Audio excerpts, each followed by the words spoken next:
There's just no one like him, man. And there quite possibly will never be anyone like him.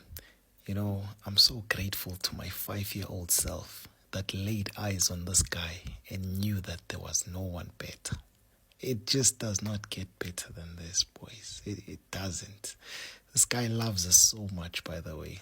3 o'clock in the morning, we stayed up. It is now 5 o'clock, right?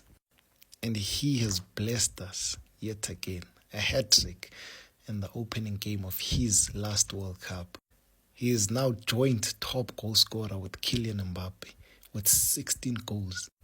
No one has scored more goals than him in a World Cup. No one has played more games than him. And no one is even remotely close to being as great as he is. Performance in Argentina is still very questionable, but this is the perfect start they needed, man.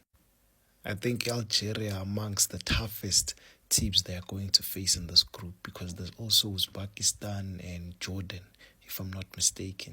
But yeah, man, not a lot to talk about. I got what I stayed up for. A hat-trick from Lionel Messi. My GOAT, the GOAT. Let the tournament begin.